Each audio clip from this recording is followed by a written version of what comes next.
त्वमेव माता च पिता त्वमेव त्वमेव बन्धो च सखा त्वमेव त्वमेव विद्या च द्रविणं त्वमेव त्वमेव सर्वं मम देव देव त्वमेव सर्वं मम देव देव। प्रेम से बोलो श्री सद्गुरु भगवान की, साचे दरबार की, श्री लक्ष्मी नारायण भगवान की। आज का सत्संग किस बात पे किया जाए? महाकुंभ। देखिए, सबसे पहले किसी भी विषय में प्रवेश करने से पहले ये बहुत जरूरी है कि हम अपने जीवन में प्रवेश करें। दूसरों को समझना या दूसरों के लिए कुछ कहना सबके लिए बहुत आसान है। हम किसी के लिए भी कुछ भी टिप्पणी कर सकते हैं, it is very easy, but it is very difficult to introspect yourself. जब हम इस बात को समझेंगे कि मेरा जीवन क्या है, मेरे जीवन का लक्ष्य क्या है, हम सब जब ऐसे वातावरण में आते हैं जिसे हम कहते हैं सत्संग। हम सत्संग में क्यों आते हैं? आंखों के लिए आते हैं, कानों के लिए आते हैं, मन के लिए आते हैं, बुद्धि के लिए आते हैं, पेट के लिए आते हैं। किसके लिए हम आते हैं और क्यों आते हैं, इस बात को हमें स्वयं अपने जीवन में समझना बहुत जरूरी है। समझते हैं मगर अज्ञानवश भूल जाते हैं। हम ऐसे माहौल में, जिसे आध्यात्मिक माहौल कहा जाता है, सत्संग कहा जाता है, इसलिए आते हैं क्योंकि हमारी जो आत्मा है, जो शरीर में है, उसको उस भगवान की याद आए, उसको अपना घर जहां से ये आई है, वो भटक गई है, उसकी वो याद आए। क्यों? क्योंकि इस शरीर में आने के बाद इसके ऊपर जो मन है वो इतना हैवी है, मन इस आत्मा के ऊपर, कि आत्मा की जो आवाज है या आत्मा की जो चाहत है वो उसको सुनाई नहीं दे रही। ये वही आत्मा है जो नरक में जाती है। ये वही आत्मा है जो आप देख रहे हो 84 लाख योनियों में भटक रही है। कोई सांप, कोई शेर, कोई कुत्ता, कोई सूअर, कोई पशु, कोई पक्षी, कोई मछली। ये वही आत्मा ही है जो आत्मा मुझ में और आप में है, मगर वो पाप योनि में है, वो सजा भुगत रही है। क्यों? हो सकता है वो भी किसी न किसी जन्म में मनुष्य रूप में थी, मगर आज वो भोग रही है। क्यों? क्योंकि उनके मन के ऊपर, मन के अंदर संसार की इतनी ज्यादा इच्छाएं, ये संसार का इतना ज्यादा वासनाएं फैल चुकी हैं, लिप्त थे, कि उन्होंने भगवान की बात को सुना ही नहीं, संतों की बात को सुना ही नहीं, हमारे शास्त्रों की बात को सुना ही नहीं। केवल मन में जो उनके विचार आ रहे हैं उसी हिसाब से जीवन चला। जो परमात्मा के शास्त्रों के, हमारे वेदों के, श्री गीता के, श्री रामायण के, गुरु ग्रंथ साहब जी के, हमारे संतों की वाणी, गुरुओं की वाणी, जो उन्होंने बोला वो कभी उन्होंने सुना नहीं, समझा ही नहीं। केवल जैसा जैसा जिसका जो जो मन हुआ, उस मन के हिसाब से वो कर्म करते गए, कर्म करते गए, और वो भोग योनि में चले गए, और वो अभी भी भोग भोग रहे हैं। आप और मैं किसी कारणवश, उस परमात्मा की दया के वश, इस मनुष्य योनि में यहां बैठे हैं। मुझका और आपका कोई उपकार नहीं है, ये उसकी दया है कि हम उस योनि में जा सकते हैं। ये कहीं भी किसी भी शास्त्र में ये नहीं लिखा है कि मनुष्य का जन्म पाने के बाद आपका अगला जन्म मनुष्य का होगा, ये कहीं नहीं लिखा है। इस बात को पहले अपने अंदर गाड़ लो। मैं गुरु के शब्द बता रहा हूं, अपने नहीं बता रहा। इस भ्रम से बाहर निकल जाओ। वो जो योनियां भुगत रही हैं वो भी कभी ना कभी, किसी ना किसी कल्प में, काल में, युग में इस मनुष्य के शरीर में थी, मगर उन्होंने बात नहीं मानी, नहीं सुनी, नहीं समझी उस विधाता के विधान को, उस परमात्मा श्री हरि नारायण के विधान को नहीं सुनी, अनसुनी की, मन से चले, इसीलिए वो भुगत रहे हैं। जैसे मैंने कहा, अपने जीवन में प्रवेश करो, अपने मन के अंदर प्रवेश करो कि मेरे जीवन का अर्थ है क्या।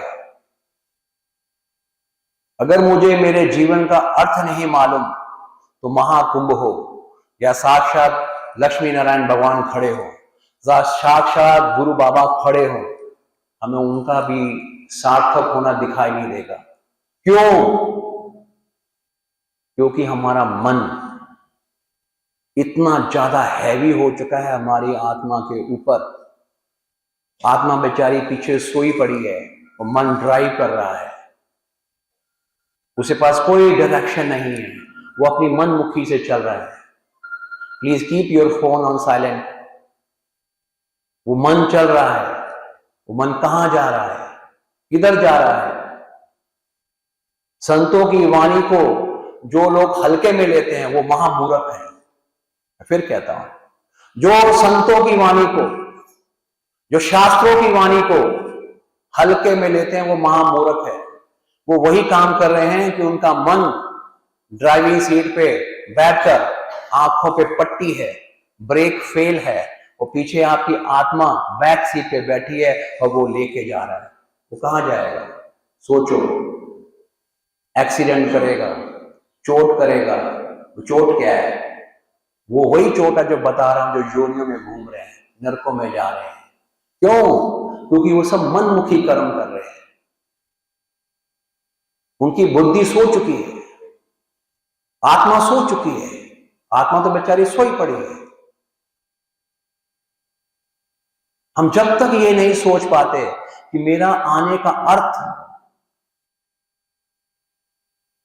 क्या है, इस शरीर में जो मैं बैठा हूं, क्यों बैठा हूं? ये शरीर हम सब जानते हैं एक दिन जाएगा। इसका सार्थक होना क्या है? मैं इस शरीर से अपने जीवन का सार्थक कर रहा हूं या इसका उल्टा निरर्थक कर रहा हूं? Am I taking the advantage from this body for the soul, or it is being wasted? I need to think. दूसरों की बात कहना अच्छा है, महाकुंभ क्या है, महाकुंभ का फल क्या है, एक कथा मैं बता दूंगा, आपने भी सुनी है, खूब यूट्यूब में सुनी है, पर उसका महत्व या उसका फल वो तभी मुझे मिलेगा या मिलता जब मैं सचेत होता, जब मेरी आत्मा, मेरा मन, वो बुद्धि जो शास्त्रों में कहा गया है, जो गुरु ने समझाया है कि तुझे किस प्रकार से उस महाकुंभ में जाना है, तुझे वो स्नान किस प्रकार से करना है या उस स्नान का महत्व क्या है, वो अगर भाव रहे मेरे अंदर, वो भाव युक्त होके धर्म विधि से जब मैं उस कर्म को करूंगा तो ही वो महाकुंभ का मुझे फल मिलता या मिलेगा। और अगर केवल जो संसार की ओर लगी पड़ी है, चलो चलो चलो चलो चलो चलो चलो, और हम सब जा रहे हैं केवल फोटो खिंचाने के लिए, वो वाला कर्म नहीं है, वो फिर महाकुंभ का स्नान नहीं है। जब तक हमारा भाव ये नहीं होगा कि मैं इस शरीर में भगवान के लिए आया हूं, किसके लिए? भगवान के लिए आया हूं, पर हमारा यह भाव नहीं है। हमारा सबका भाव क्या है?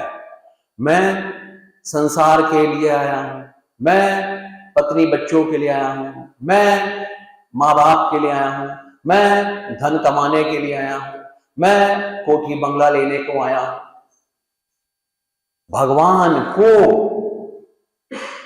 पाने के लिए आया हूं, यह भाव ही नहीं है हमारा। दिन रात हमारा भाव एक ही है। अपने जीवन में झांको, हमारी मन की सोच, हमारा कर्म केवल अपने लिए, संसार के लिए वो ही है। शास्त्र कह रहे हैं, संत कह रहे हैं, बाबा नानक देव कह रहे हैं, हमारे गुरु महाराज जी कह रहे हैं कि इस जीवन का जो आत्मा है, इस शरीर में, नर शरीर में, इसका बेटे एक ही पर्पस है, एक ही पर्पस है कि तू परमात्मा की प्राप्ति कर, परमात्मा के लिए कर्म कर, परमात्मा का भजन कर। वो ये नहीं कह रहे कि संसार को छोड़ दे, माँ बाप को छोड़ दे, पत्नी बच्चों को छोड़ दे, धन कमाने को छोड़ दे। वो ये नहीं कह रहे, वो ये नहीं कह रहे कि हम साधु बन जाएं, सन्यासी बन जाएं, वैरागी हो जाएं, ये नहीं कह रहे। वो लक्ष्मीपति नारायण जो खुद गृहस्थी हैं, जिनकी पत्नी है लक्ष्मी, जो इतने धनवान है, हमारे गुरु गृहस्थ थे, वही ऋषि वशिष्ठ गृहस्थ थे, सारे संत गृहस्थी जीवन में थे। वो कहां कह रहे हैं कि वैरागी बनो, बाबा बनो, साधु बनो, कहां कह रहे हैं? पर हमारी सोच, मैं फिर वहीं आ रहा हूं, सोच, हमारा कर्म परमात्मा के लिए होना चाहिए। हम क्या कर रहे हैं? भजन कर रहे हैं, नाम सिमरन कर रहे हैं, अपने अपने तरीके से जो जो जैसे भी भगवान को मान रहा है, उसके बाद क्या कर रहा है? वो भगवान से अपने लिए मांग रहा है। क्या मांग रहा है? संसार।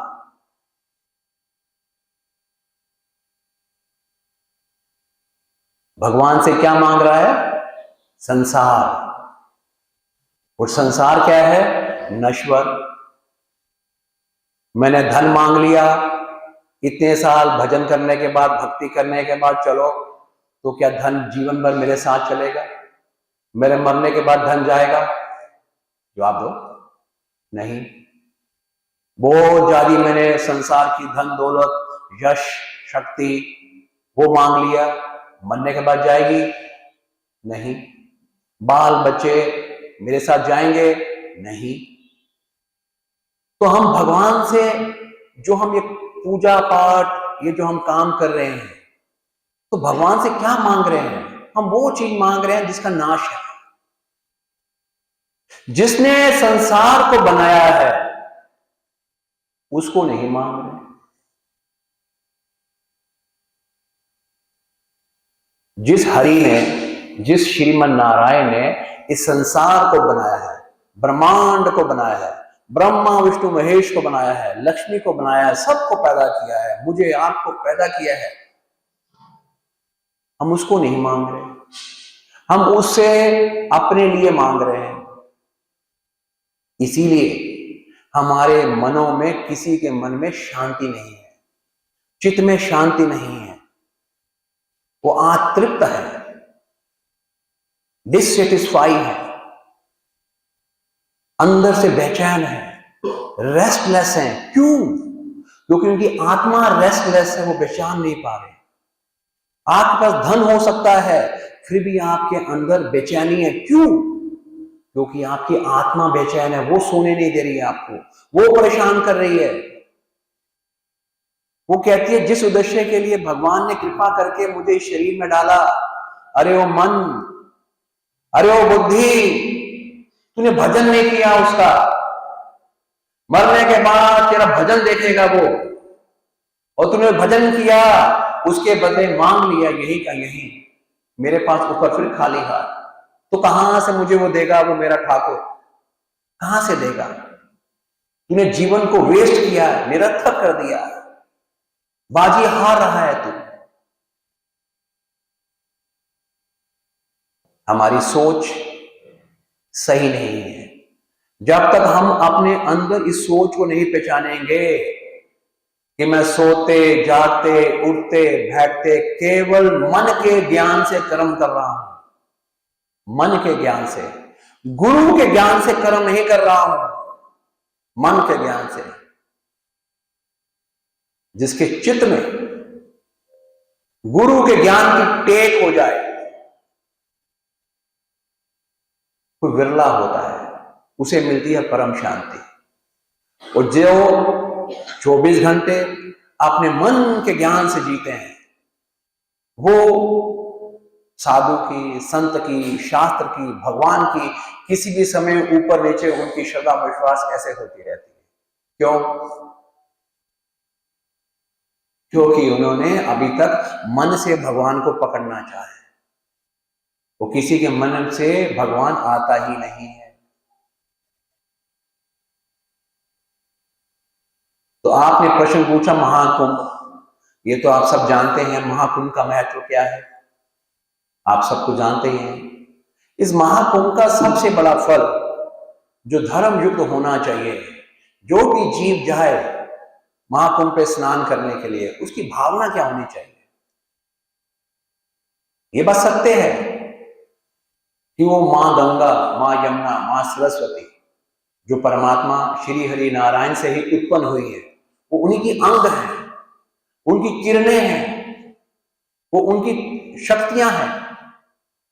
आज माता गंगा की उत्पत्ति कहां से हुई है? भगवान विष्णु के चरणों के बाद ब्रह्मा जी ने कमंडल में लिया, और ब्रह्मा जी के कमंडल के बाद जब भागीरथी जी ने तपस्या की तो उन्होंने रिलीज किया। रिलीज करने के बाद भगवान शिव शंकर को प्रार्थना की गई कि मां गंगा का वेग, प्रेशर इतना तेज है कि धरती फट जाएगी। तो भगवान शिव ने आकाश मार्ग से उसको अपने जटाओं में समाया, उसके बाद रिलीज किया। तो उसका ओरिजिन, जो मां गंगा का ओरिजिन है, वो कहां से है? भगवान नारायण विष्णु जी के चरणों से है। जो चरणों से आई है तो कितनी पवित्र है। जो भगवान श्री के चरणों से आई है तो कितनी पवित्र है वो देवी, वो मां, वो पवित्र है। तो भगवान का नाम इतना पवित्र है तो मां कितनी पवित्र है। वो यमुना माई, वो सरस्वती माई कितनी पवित्र है। तो उसकी उस पवित्रता को साक्षी करके, अनुभव करके, ये सब जिसको आप मानते हो जो मेरे इष्ट हैं, जो गुरु हैं, उनका ध्यान करके, ये सब उन्हीं के ही लोक से आए हैं, इसलिए वो श्रद्धा रखे, विश्वास रखे, उनको प्रणाम करे। केवल यही नहीं कि मैंने जो जीवन भर में पाप किए हैं, मेरे पाप तू ले ले और मैं पवित्र हो जाऊं, ये तो लालची स्वभाव हो, ये तो लालच हो गया। मैं करूं पाप और मां तो पाप ले ले मेरे को, ये तो लालच है नहीं। आज की डेट में कौन ऐसा है अपना कर्जा, किसी का कोई कर्जा लेता है सर के ऊपर, कोई लेगा क्या? ऐसे नहीं हो सकता। पर अगर आपका भक्ति युक्त श्रद्धा भाव, आस्था भाव उस गुरु और परमात्मा के चरणों में है, तो वो उसकी इच्छा, वो उसकी दया, जो उसने ये योग बनाया था 144 साल वाला योग बना है, उस पर ऐसी ही कृपा करे, वो उसकी इच्छा है। वो देखेगा हर जीव का भाव क्या है। अगर उसका भाव केवल यही है कि अपने पाप फेंक दो तो नहीं मिलेगा। अगर उसका भाव यह है कि ये देवियां हैं, मां है, मेरा गुरु है, मेरा परमात्मा है, इस वक्त भी वो मेरे साथ है, उनका आशीर्वाद है, और उनके श्री चरणों का ध्यान करके उस फल को उनके चरणों में समर्पित करके अगर वो डुबकी लगाता है तो उसका वो कर्मों का खाता वो अपने आप करेगा। तब फायदा है महाकुंभ का। केवल अपनी छोटी सी मन की बुद्धि से चला गया व्यक्ति, चलो जी मैं भी पाप धो के आता हूं, स्नान करता हूं, नहीं होने वाला। फल मिलेगा, अवश्य मिलेगा, मगर जो आप सोच रहे हो वो नहीं मिलेगा। भाई मेरे लिए क्या लाया है, मेरे लिए क्या किया है, मेरे लिए पाप लाया। मां नहीं पूछेगी मेरे लिए पाप लाया है क्या, वह पाप देने आया मेरे पे? ये तो बहुत सरल तरीका हो जाएगा। इसीलिए मेरा कहने का मकसद है कि सबसे बड़ा कुंभ तो यह है कि जब मेरी आत्मा में मेरा गुरु, मेरे गुरु का नाम, इससे पवित्र कुछ नहीं है, ये अगर बस गया, इसका मैंने स्नान कर लिया, किसका? गुरु के दिए हुए नाम का। अगर उसका दिलदार स्नान कर लिया, जिसको बाबा गुरु नानक कह रहे हैं कि नाम निरंजन नीर नारायण, रसना सिमरत पाप विलायन, मंगल भवन अमंगलहारी, द्रवहु सुदशरथ जल बिहारी। वो नाम।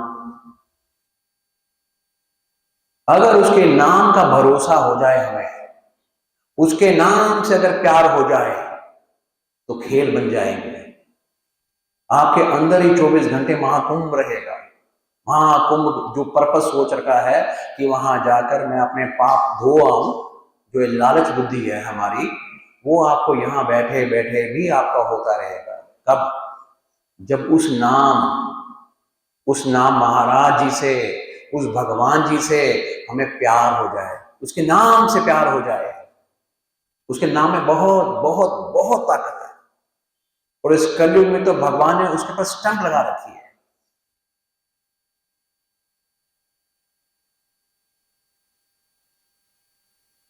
तो उसका फल है।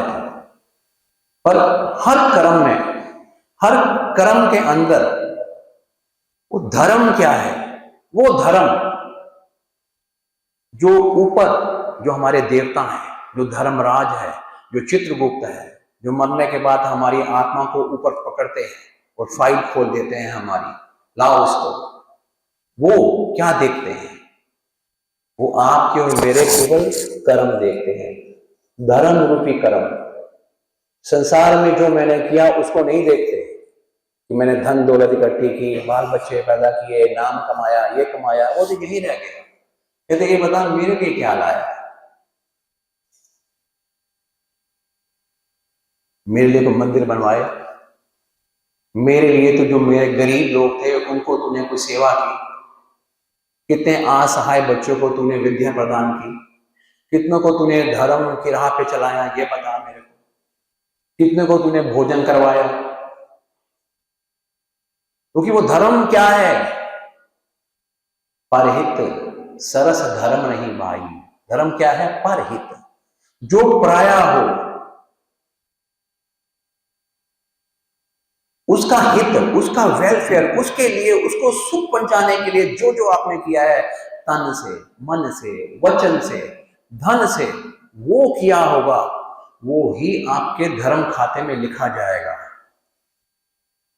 जो भगवान के लिए किया है वो ही लिखा जाएगा। या जीवा से जो भगवान का नाम स्मरण किया है वो। तो अगर हम अपनी सोच ये रखें कि मेरा हर कर्म, मेरा हर व्यवहार भगवान के लिए करना है, अब हम प्रश्न उठना चाहिए, तो हम अपने लिए नहीं करें। सिर्फ यहीं पर ही सोच हमारी अपने आप करेक्ट हो जाएगी जब मैं समझ जाऊं कि सब कुछ भगवान का है। आप लोग भगवान के हो, ये मेरे भगवान हैं। आप लोग कौन? मेरे भगवान के लिए हो। तो मैं भगवान के लिए कर रहा हूं, तो मतलब आप भगवान के ही हो, मैं भगवान के लिए कर रहा हूं। तो भाव ये हो जाएगा कि आप सब भगवान के हो, मैं भगवान के लिए कर रहा हूं। मेरा परिवार, जब मैं कहूंगा कि मेरा परिवार, तो मैं कर्म अपने लिए कर रहा हूं, तो ये कर्म बंधन है। और अगर मेरी धारणा बदल गई, ये मेरे भगवान के अंश हैं, ये भगवान ने मुझे दिए हुए हैं, माँ बाप के रूप में, बाल बच्चे, भाई बहन, पति पत्नी के रूप में, तो मैं भगवान मुझसे करवा रहा है, भगवान के लिए कर रहा हूं, तो वो भगवान ही पकड़ लेगा उस कर्म को।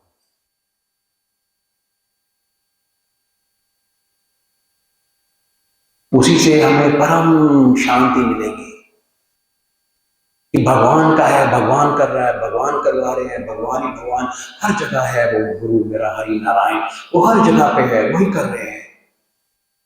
घट घट मेरा साइया, सुना घट नहीं कोई, बलियारी उस घट की, जिस घट हरि प्रकट होए। हरि व्यापक सर्वत्र समाना। तो भाव हम ये बनाएं कि मैं परमात्मा का हूं, वो परमात्मा के लिए कर रहा हूं, सब कुछ परमात्मा का है, परमात्मा मुझसे करवा रहा है। जब ऐसे भाव जाएंगे हमारे, तो वो ऑटोमेटिकली धीरे धीरे हमारी मन बुद्धि शांत होगी। और जब उस भगवान के नाम से प्यार होगा, जितना प्यार होगा, जितना उसका हरि का नाम, उसका नाम जपोगे, जितना जपोगे, जितना स्मरण करोगे ऑटोमेटिकली आपको शांति मिलेगी। हमारे मन में जो दिन रात बेचैन है, जिसमें क्रोध है, लोभ है, वासनाएं है, ईर्ष्या है, डर है, इनसिक्योरिटी है, वो शांत हो जाएंगे। उसको सब इसलिए है, इस मन को सिर्फ इसलिए है क्योंकि मैं मन में हूं, मन मुझ पे हैवी है। इसलिए हम सबको ये चिंताएं हैं, ये नेगेटिविटी है, ये पैसिमिस्टिक अप्रोच है। क्यों? क्योंकि हम मन में हैं। मैं मन में हूं, मेरा मेरा ये होगा, मेरा वो होगा, मैं मेरा मैं, ये हम इसीलिए परेशान हैं। और जब मैं भगवान के सन्मुख हो गया, भगवान की सत्ता को स्वीकार कर लिया, प्रभु हे दाता, हे मेरे नारायण, हे मेरे गुरु, हे मेरे कृष्णा, मैं तेरा हूं, मैं अपनी गलती स्वीकार करता हूं कि मैं अपने आप को, इस दुनिया को, संसार को अपना मान रहा था, स्वामी मान रहा था। मुझे क्षमा कर, क्षमा कर, क्षमा कर। तेरा है, तेरी कृपा प्रसाद है, मैं तेरी दुनिया में रहता हूं, तेरा दिया हुआ खाना खाता हूं, तेरी धरती है, तेरी वायु है, तेरा आकाश है, सब कुछ तेरा दिया हुआ है। मैं किसको अपना मान के बैठा?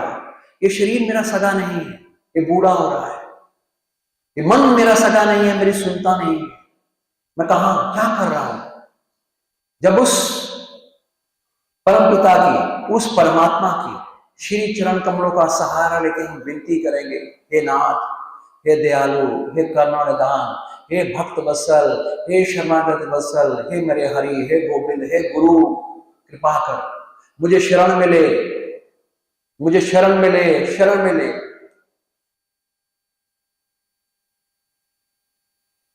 जिसके लिए भगवान कहते हैं रामायण में, सन्मुख हुए जीव जब मोहे। जब ये जीव मेरे सन्मुख हो जाता है, नाशे कोट, इसके जन्म जन्मांतर के पाप एक सेकंड में काट देता हूं, जन्म जन्मांतर के पाप। तब जब ये जीव क्या होता है? सन्मुख। सन्मुख का मतलब उसका हो जाता है। जब वो स्वीकार कर लेता है अपनी गलतियों को कि मैं समझकर मैं भगवान के विमुख जा रहा हूं। जिन्होंने मैं कहा वो राक्षस थे, वो मेरे अंदर भी राक्षस है जो भगवान के आगे मैं कहता हूं। ये हमारे अंदर राक्षस है, ये अहम है, क्योंकि हमने ये मान के बैठे हैं, ये हमारे अंदर राक्षस बना है। सबसे बड़ी भूल है ये, हमारे अंदर डेविल है, माइंड के अंदर है, इसीलिए हमें शांति नहीं।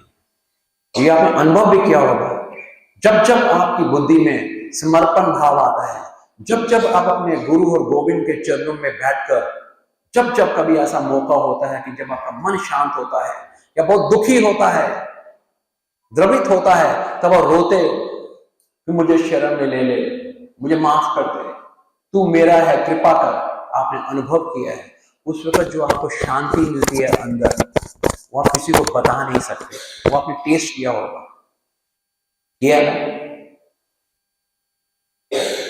पर वो तब होती है जब हम अपना कन्फेस करते हैं, तब हमारी आत्मा को, क्योंकि ये आत्मा जो अंदर बैठी है ये इसकी है, उस हरि की है, ठाकुर की है। इसको उसके पास जाना है, इसको उसके साथ मिलना है, इसीलिए परेशान है ये। इसका उसके साथ संगम करवाना है, इसीलिए परेशान है ये। और हम उसका संगम करवाने नहीं दे रहे। हम संगम क्या कर रहे हैं? अपने मन का संसार की चीजों के साथ, दिन रात संसार की इच्छाओं के साथ, दिन रात संसार के लोग, संसार की इच्छाएं, संसार का धन, तृष्णाएं, इनके साथ हम पाना चाहते हैं, संगम जोड़ना चाहते हैं। ये आपने अनुभव भी किया, जोड़ा, पाया, पर कुछ समय के लिए हमें सुख मिला, उसके बाद फिर उसी चीज से दुख मिला। तो उस चीज का क्या फायदा जो मुझे परमानेंट सुख नहीं दे? चीज तो वो मजा है जो परमानेंट सुखी दे, वो है सिर्फ एक ही है, वो है परमात्मा की शरण, गुरु की शरण। इस सब बातों को समझने के लिए, इसको समझाने वाला जो है वो एक ही है, वो होता है सतगुरु, गुरु। जिन लोगों को गुरु का महत्व नहीं पता, जो केवल गुरुओं को भगवा पहना हुआ, वेशधारी से दाढ़ी रखा हुआ, केवल इतना तक समझते हैं कि ये वो ज्ञान की बातें बोलते हैं जो हमें मालूम है, ये शायद वो ज्ञान की बातें बोलते हैं जो हम रामायण या महाभारत में टीवी में देखते हैं। अभी तक उनको गुरुओं का 0% भी पता ही नहीं है गुरु है क्या। क्यों? क्योंकि वो मन से बोल रहे हैं। ऐसे लोग तो गुरुओं की निंदा कर जाते हैं। और एक बात यहां मैं उनको सचेत कर दूं, जो गुरुओं को हल्के में लेके निंदा करते हैं। गुरु नानक साहब की बात बोल देता हूं, अपनी बात नहीं बोलता। गुरु नानक साहब कहते हैं गुरु ग्रंथ साहब में, संत की निंदा नानका बहु बहु रफ्तार। जो संत की निंदा करता है वो कोटि कोटि नरकों में पड़ा रहता है, जो संत की निंदा कर दे। क्योंकि संत कौन है? संत खुद भगवंती ही है। गुरु ग्रंथ साहब ने कहा है, गुरु गोविंद गोविंद गुरु। वो गोविंद ही गुरु का रूप धारण करके आया है। किसी को गुरु नानक के रूप में देखा, मुझे मेरे गुरु के रूप में दिख रहा है, वो गोविंद ही है। और जो उस परमात्मा, उसकी सत्ता, उसके जो गुरु है उनको ही नकार दे, तो ये सोच लेना कि हमारी गति क्या हो रही है और क्या होने वाली है। ये सोच लेना, डरा नहीं रहा हूं, सचेत कर रहा हूं, क्योंकि कोई है एक सहारा। अरे हमें तो यही नहीं मालूम देवी की पूजा कैसे करें, हमें तो यह भी नहीं मालूम देवियां कितनी हैं। देवी एक नहीं, अनंत रूप है देवी के। हमें तो यह भी नहीं पता देवी को खुश कैसे होती है। कौन सी देवी के मानो? वैष्णो देवी को, नैना देवी को, मनसा देवी को, काली देवी को, कितने देवी के रूप हैं, कैसे मानो? कौन सी देवी को मानो? हनुमान जी का कौन सा रूप मानो? पंचमुखी हनुमान को, संकट मोचन हनुमान को, कौन से हनुमान को मानो? हम उसमें कंफ्यूज हो जाएंगे। हमें तो यह भी ज्ञान नहीं है, क्या करें? हम तो देवताओं को यूं बदलते हैं जैसे शरीर के कपड़े। मैं देखता रहता हूं,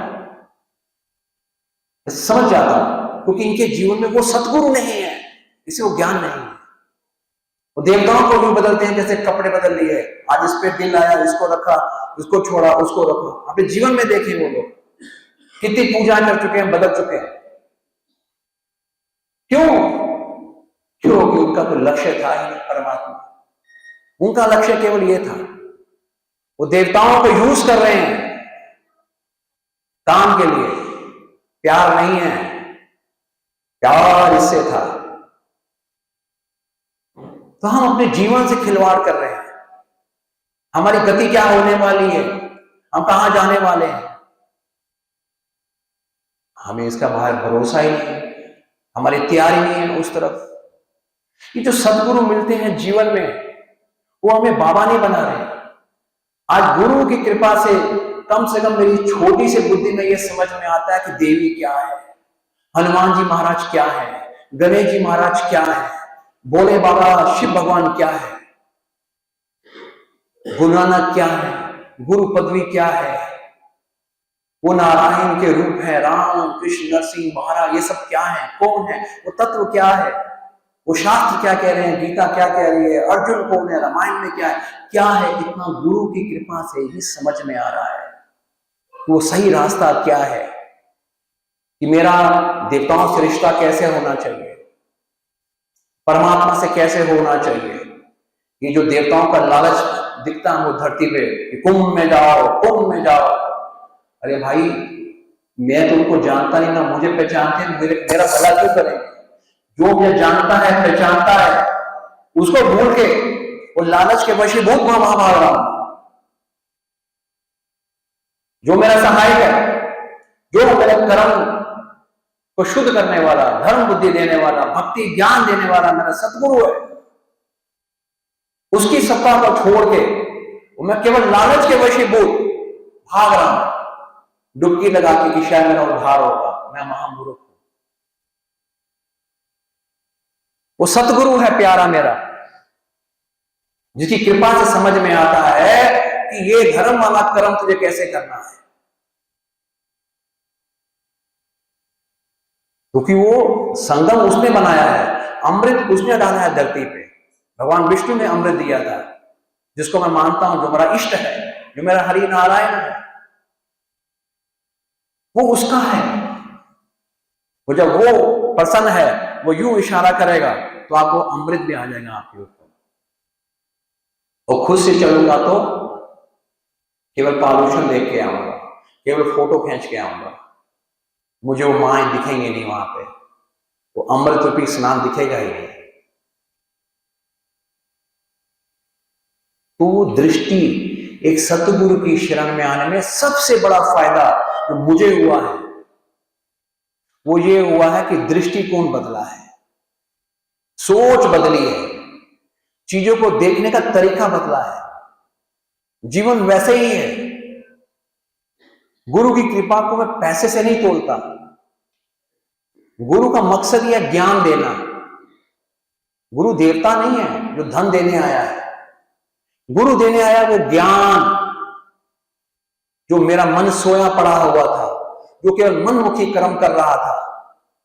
और गुरु से अगर हमने ज्ञान ही नहीं लिया तो क्या फायदा हुआ शिष्य बनने का। फिर तो गुरु को एक पत्थर की मूर्ति या देवता मानकर उसे हम ये ले रहे हैं, तू देवता है, परमात्मा नहीं है। अरे गुरु की झोली में तो भगवान है। गुरु तुठे सब कुछ पाएंगे। आप जो मंत्र बोलते हो, ध्यान मूलम गुरु मूर्ति, पूजा मूलम गुरु पदम, मंत्र मूलम गुरु वाक्यम, मोक्ष मूलम, जोर से बोलो, मोक्ष मूलम। इसका मतलब मोक्ष किसके पास है? गुरु की कृपा, गुरु के पास है। क्योंकि गुरु गोविंद है, गोविंद गुरु है। वो हरि ही शरीर से गुरु बन के आ जाता है। वो अगर राम बन के, कृष्ण बन के, वो युग युग में आता है, लीला रचने आता है। मगर हम उसके हैं, इसलिए वो गुरु का रूप धारण करके भी आता है। वो मानव बन के आता है, हमारे साथ, हमारे बीच में रहता है। वो हमें दिखाता है, मैंने शादी की, बाल बच्चे किए, मैंने सब किया, पर देख मैं किस प्रकार से भगवान के भजन में लिप्त रहता हूं, तुम्हारे साथ उठता हूं, बैठता हूं, सब करता हूं। वो हमें एक शिक्षा देता है, कहता मुझसे सीख। मगर हमारा नजरिया, हमारा वो देखने का तरीका संत को उल्टा है। जो मेरे रक्षक हैं हम उनकी निंदा कर रहे हैं, जो बचाने वाले हैं उन पे हम शक कर रहे हैं। तो बताओ हमारी गति क्या होगी? सोचो, सोचो कैसी बुद्धि हो चुकी है हमारी, सोचो।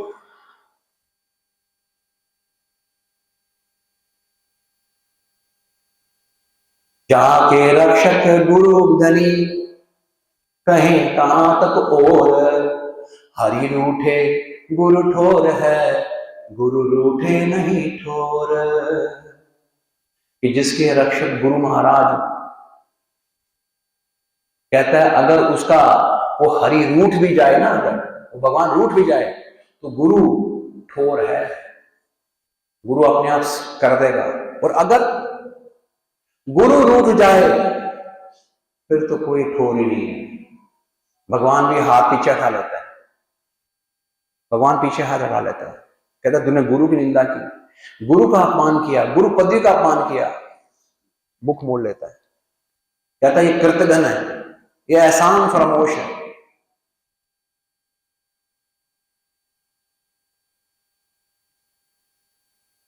बहुत भाग्यशाली वो इंसान होता है जिसके जीवन में सतगुरु आ जाए। सतगुरु के आने से ही सबसे बड़ी निशानी है। गुरुओं से जाकर पहले कामना करो, इच्छा रखो, प्रार्थना करो कि ज्ञान मिले, अपने जीवन में खदेड़ो।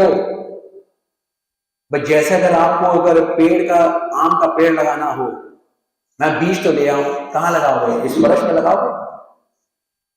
उस बीज को, आम के बीज को इस फर्श पे लगा सकते हो क्या आप? कहां लगाओगे? कौन सी जमीन पे? जो थोड़ी उपजाऊ हो। गुरु का ज्ञान वो बीज है। इतना काम मुझे आपको करना पड़ेगा कि मेरे अंदर वो श्रद्धा, वो विश्वास, वो भरोसा वो होना चाहिए। जब वो देखता है ये उपजाऊ है, ये तड़पता है, तब गुरु अपना पिटारा खोलता ज्ञान का, फिर देता है ज्ञान। जो ज्ञान हम धारण करके बैठे हैं ये सब मनमुखी है। शास्त्रों वाले ज्ञान जो अंदर बसा खजाना वो नहीं है। स्टोरियां बांट रहे हैं एक दूसरे को, हम रामायण में ये हुआ, महाभारत में ये हुआ। अब जो कहने वाले हैं वो फिर भी परेशान है अंदर से। अब इसके अलावा कोई प्रश्न हो तो पूछो।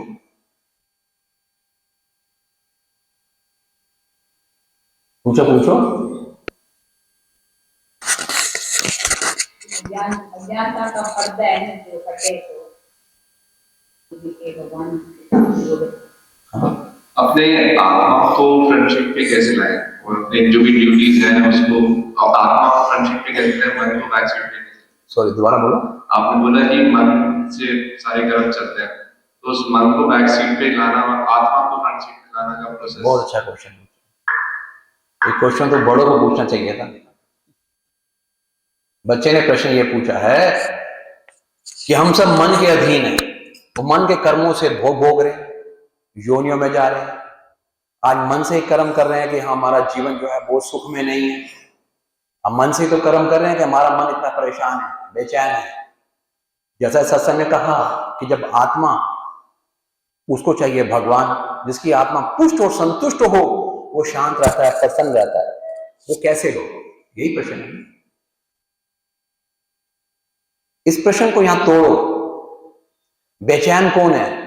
मन, आत्मा नहीं। बेचैनी कौन पैदा कर रहा है? मन। अब इसे पहचानो कि मेरा मन बेचैन क्यों है। दो मुख्य कारण होंगे, दो मुख्य कारण मन के बेचैन के। एक, अननेसेसरी डिजायर, अनावश्यक इच्छाएं। हम लोगों ने दुनिया भर की इच्छाएं पाल रखी है। परमात्मा ने जितना जिस को उसके भाग्य में लिखा था वो दे रखा हुआ है, मगर हमारा मन संतुष्ट नहीं है। हमारे मन में क्या है? अब लालच। इसलिए हमारा मन पहला यहां से शुरू हुआ। अपने अंदर हर कोई झांक के देख ले, जो भी सब्जेक्ट को लेके कोई परेशान है, सोच ले मैं जिस चीज से परेशान हूं, ये कि लालच है या मेरी आवश्यकता है। भाई आपको आवश्यकता घर में 4 रोटी खाने की, सोने की है, कपड़ा पहनने की है, वो है या नहीं? आज कार की भी है या नहीं? अब लालच क्या है? मेरे पास तो मर्सिडीज चाहिए। अब लालच क्या है? मेरे पास तो ब्रांडेड चाहिए। ये लालच है। उसके पास 4 मकान है, मेरे पास क्यों नहीं? रहना तो एक मकान में है, पर लालच है। सबसे पहले अपने मन की इच्छाओं को नियंत्रण में लाओ। जो अननेसेसरी इच्छाएं दौड़ रही हैं उसे कंट्रोल करो। कैसे करोगे? कंट्रोल तभी करोगे जब आपने जिसको अपना कुछ माना हुआ है, अगर आपने गुरु को सब कुछ माना हुआ है, उस गुरु के ऊपर ये सोचोगे, यार ये जो मैं चीज मांग रहा हूं, क्या ये मुझे गुरु को पाने से भी ऊपर है क्या?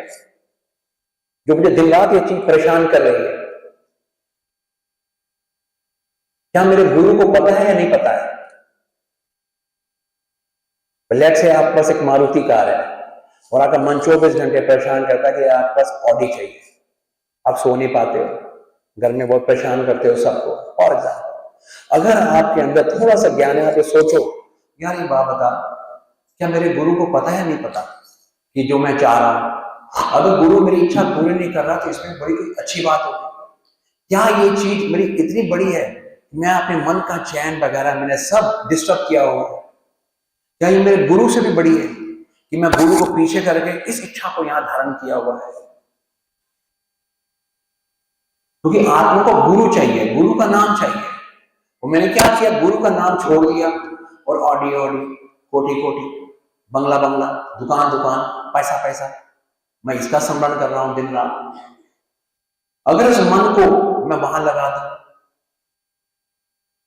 तो आपका मन ऑटोमेटिकली धीरे धीरे शांत होगा और आपकी आत्मा जो है वो पुष्ट कब होगी, वो तभी पुष्ट होगी जब उस आत्मा को आप उस भगवान के साथ कनेक्शन पैदा करोगे। दूसरी जो सबसे बड़ी बात है, हमारा मन बेचैन क्यों है? हमारे जो गोविंद भाई हैं वो बड़ी अच्छी बात समझाते हैं, उनकी बात याद आती है। कहते हैं सबसे बड़ा जो ड्रॉबैक है तुम लोगों का, कि तुम लोगों ने अपने गुरु के साथ, अपने भगवान के साथ अपना आज तक कोई संबंध ही नहीं बनाया। तुम्हारा उसके साथ कोई रिश्ता तुमने बनाया ही नहीं। तुम्हारा रिश्ता क्या है उसके साथ? अपनी आत्मा में झांको, तुम अपने भगवान को क्या बोलते हो? तुम अपने गुरु को क्या मानते हो? पिता मानते हो, मां मानते हो, भाई मानते हो, सखा मानते हो,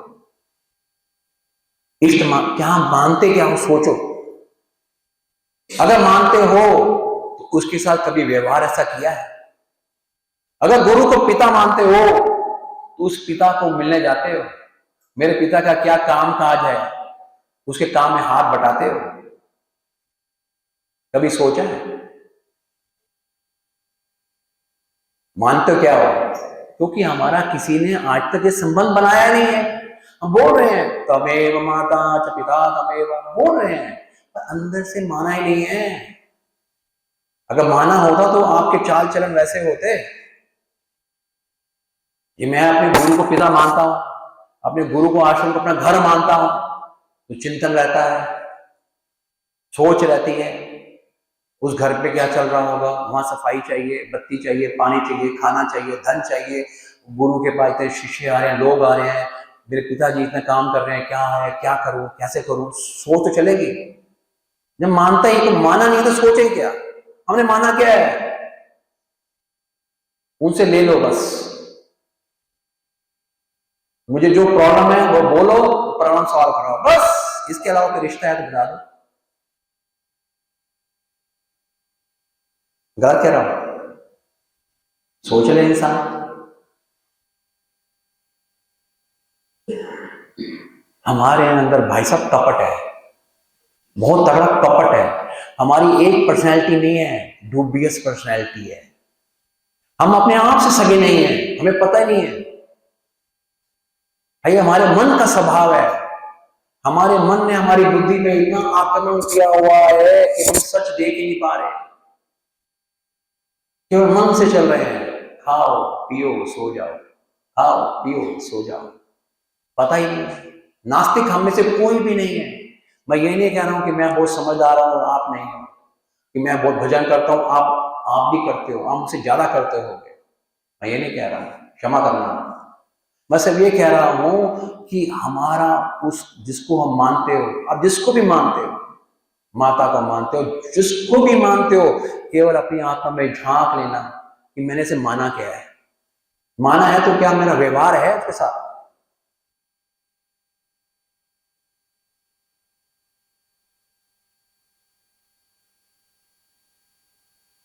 जिस दिन हम अपना उसे एक संबंध जोड़ लेंगे, बोलने वाला नहीं।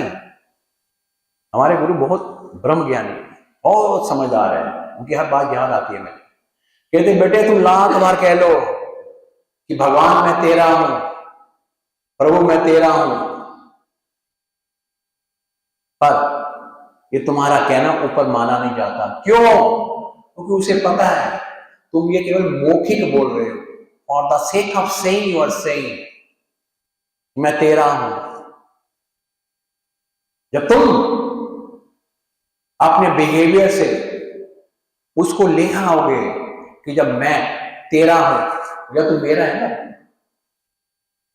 आपने अगर राजा हरिश्चंद्र की कथा सुनी हो, राजा हरिश्चंद्र के पास जब उनके गुरु आए विश्वामित्र, तो विश्वामित्र ने कहा कि महाराज बैठिए सिंहासन पर, अपनी राजगद्दी पे दे दिया और ये बोल दिया कि ये राज सिंहासन मेरा नहीं है, सब आपका है।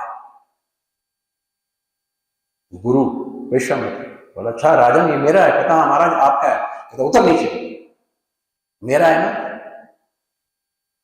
तो क्या देगा? कहता महाराज मैं आपको 7 बारी लेस से फॉर एग्जाम्पल इतना सोना दूंगा। कहता ला दे।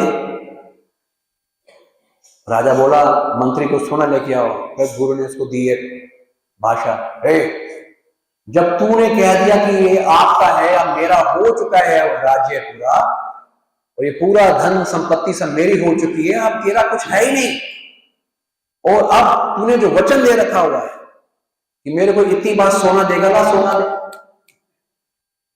वो फंस गया। उसमें या तो इनकार कर दे, और वो उनका नाम था क्या? सत्य, राजा सत्यवती हरिश्चंद्र, सत्य बाबा। ये वो रघुकुल के थे, जहां कहते हैं कि पना न जाए पर वचन ना जाए। तो अपने सत्य का पालन करने के लिए आप सबने कथा सुन रखी है कि किस प्रकार से उस सत्यवती राजा हरिश्चंद्र ने अपना पत्नी का भी है शमशान घाट के अंदर अपने बेटा जलाने के लिए पत्नी के कपड़े तक वो कर रहे हैं, क्या क्या नहीं उनसे करवाया गया। किसके लिए? एक सत्य को ये करने के लिए कि सत्य ही सत्य है, मैं सत्य का साथ नहीं छोड़ूंगा। पत्नी का साथ छोड़ दिया, कुर्सी का साथ छोड़ दिया, राजपद का साथ छोड़ दिया, मगर मैं अपने गुरु की अवज्ञा नहीं करूंगा। मैंने जो अपने गुरु को कह दिया है उसका वचन मैं पालन करूंगा उसके लिए। उसके बाद जब गुरु प्रसन्न हुए, वो तो गुरु परीक्षा ले रहे थे केवल उसकी, गुरु को क्या जरूरत है, गुरु तो देने वाला दाता है। जब वो उस परीक्षा में सफल हो गया कि जो गुरु को कह दिया वो मैं करूंगा, भले मेरा राज पद चला गया, वो सड़कों पे भीख मांग रहा है, शमशान घाट पे काम क्या कर रहा था, वो चिता को जलाने वाला काम कर रहा है, और उसकी पत्नी बच्चा लेके आ रही है चिता जलाने के लिए। बोलता नहीं जला सकती, पहले धन दे, मुझे अपने स्वामी को धन देना है। कहते धन नहीं है। कहता अपना वस्त्र दे दे। कौन कह रहा है? सोच के देखो। यहां तक वो डगमगाया नहीं, उसे शिकायत नहीं की भगवान को, तो वो रिश्ता निभाता है। वो हम रिश्ते निभा रहे हैं, हमें वो है दम रिश्ता निभाने का। सोचो,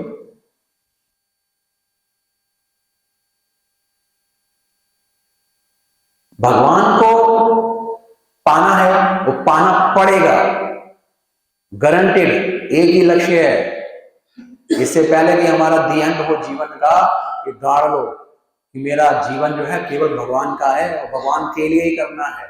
इसलिए भगवान के साथ रिश्ता जोड़ो, उनको कुछ मान लो, माँ मान लो, बाप मान लो, दोस्त मान लो, सखा मान लो, कुछ मान लो। मानने के बाद भजन करो, आपको आनंद आएगा,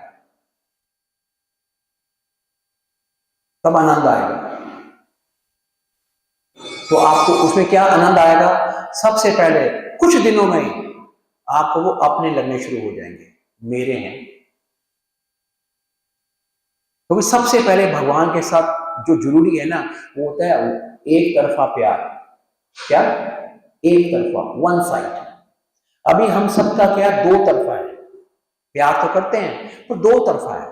दो तरफा मतलब भगवान भजन किया, ये दे दे, या पहले डिमांड रख दी, भगवान मुझे ये कर देना, मैं ये करूंगी, मैं तेरे इतने व्रत करूंगी, ये दे दे, मैं तेरे मंदिर आऊंगी, ये दे दे। ये क्या? Two side love.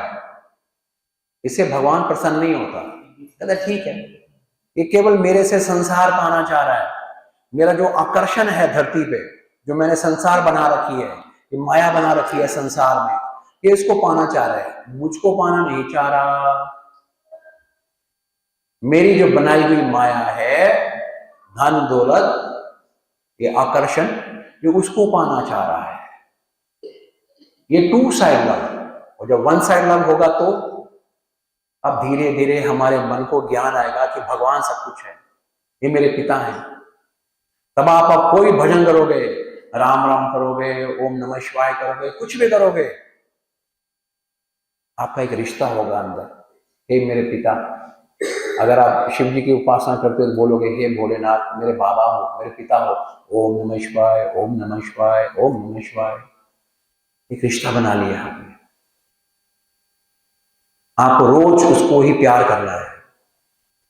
तो जब वो देखता है कि अब इसका कपट नहीं है, खोट नहीं है, ये नाटक नहीं कर रहा, ये धोखा नहीं दे रहा, फिर जब वो प्यार करेगा फिर खेल बन जाते हैं। तो शुरू में हमें वन साइड लव करना पड़ेगा। ये जो दो चीजें, एक मन की अननेसेसरी इच्छाओं को नीचे करो और दूसरा उसके साथ अपना एक रिलेशन बनाओ। उस रिलेशन को प्रैक्टिकल लेके आओ। अगर बाप मान रहे हो तो सोचो बाप को क्या चाहिए होता है। क्या बाप को मैं झूठ बोलूं? मेरे बाप को क्या चाहिए? जब वो भावना आएगी तो ऑटोमेटिकली मन हमारा जो उसके ऊपर इतनी डस्ट है, मैल है, जो पाप हैं, वो धीरे धीरे कम होंगे।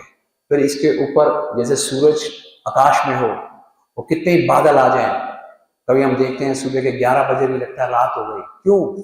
काले बादल आ गए। पर सूरज तो बादल के पीछे है और हमें जमीन पे लग रहा है कि वो काला हो गया एकदम। तो जब वो काले बादल छट गए तो फिर हम प्रकाश दिखता है। ठीक हमारी आत्मा के ऊपर उस भगवान की कृपा है। आत्मा कुछ नहीं है, जो गीता में समझाया है। ये क्या है? अंश है। ये क्या है? ये मरती नहीं है, ये आत्मा जलती नहीं है। आत्मा को कोई वायु कुछ नहीं कर सकती, अग्नि जला नहीं सकती, कोई शस्त्र मार नहीं सकता। हम वो हैं, वो शाश्वत हैं, हम वो हैं एक्चुअली में। उसने ये शरीर धारण किया, ये कपड़ा धारण किया है। इसी को श्री कृष्ण समझा रहे हैं कि अर्जुन, जैसे तुम एक वस्त्र को छोड़कर दूसरे वस्त्र को धारण करते हो, उसी प्रकार ये आत्मा एक शरीर को छोड़कर दूसरा शरीर धारण करती है। ये कहानी, उनका अर्थ समझो भगवान के कहने का। वो कह रहा है इस शरीर से प्यार मत कर। मैं इस ड्रेस से प्यार नहीं कर रहा हूं, कल मैं ये ड्रेस नहीं डालने वाला हूं, कुछ और डालूंगा। इस चमड़े के शरीर से इतना प्यार मत कर। तू आत्मा है, तेरी मृत्यु नहीं है। उस आत्मा को कृष्ण समझा रहे हैं कि अर्जुन सुन, ऐसा कोई जन्म नहीं था जब तू नहीं था या मैं नहीं था, और ऐसा कोई जन्म नहीं होगा जब तू नहीं होगा या मैं नहीं होऊंगा। फर्क सिर्फ इतना ही है, मुझे तेरे हर जन्म की याद है और तुझे याद नहीं है। उनका भाव समझो। वो किसको कह रहे हैं? आत्मा को। क्योंकि वो देख रहे हैं कि कितने जन्म में क्या क्या बनी हुई थी। इस पर बीना होतवानी है, पिछले जन्म में गया 10 जन्म, 100 जन्म, 20 जन्म, 50, 100, तो सब दिखता है। वो उसको बोल रहा है। जब मैं वो भाव समझ आऊंगा कि मेरा गुरु रूपी कृष्ण मुझे मीन्स मेरी आत्मा को क्या उपदेश दे रहा है, क्या समझा रहा है। इसे ही बोला है सत्संग में कि बिन सत्संग विवेक ना होई और गुरु कृपा बिन सुलभ ना होई। वो विवेक बुद्धि पैदा होती है। क्योंकि रामायण में लिखा है कि सत्संग से ज्ञान मिलता है और ज्ञान से विवेक मतलब ये सही है, ये गलत है, ये है, मैं आत्मा हूं, शरीर नहीं हूं, धर्म रूपी कर्म ये है, ये विवेक। वो विवेक से क्या मिलता है? वैराग्य मतलब ये नहीं संसार छोड़ दो। वैराग्य का मतलब सच को देखना, dispassion, not detachment. Dispassion unnecessary unwanted desires को त्याग देता है। वैराग्य आता है, वैराग्य आने से ही उसको भक्ति दिखती है, तब वो भक्ति करता है। प्रेमा भक्ति आनंद में रहता है, जो मीरा करती है, जो हनुमान जी महाराज करते हैं, वो भक्ति प्रेमा भक्ति करता है। उस भक्ति के बाद ही उसको मुक्ति मिलती है। राग, द्वेष, क्रोध, इनसे मुक्ति मिल के वो आनंद की अवस्था में चला जाता है। वो आनंद जो परमात्मा का नाम है सच्चिदानंद आनंद, परमानंद। परमात्मा हमेशा ऐसे रहते हैं, smiling, blissful state of mind. तब वो हमारी आत्मा वहां चली जाती है। और कब?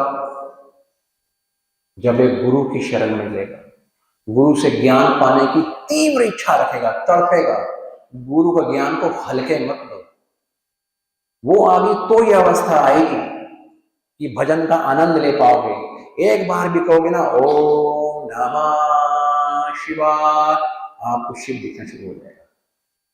करोगे ओम नमो भगवते वासुदेवाय,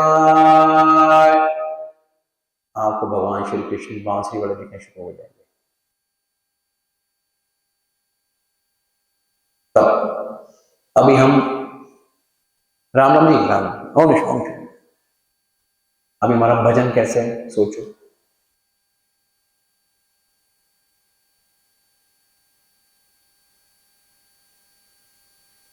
भगवान रिश्ता है प्रेम से। वो प्रेम आएगा कब, जो मैंने आपको बातें शेयर की हैं आपके साथ, वो प्रेम हमारे सबके भीतर है। पर भी हमारा प्रेम किसके लिए है? संसार के लिए, संसार की वस्तुओं के लिए। ये सब धोखा है। इसको धीरे धीरे धीरे धीरे अभ्यास करना पड़ेगा। अभ्यास करो। जय गुरु।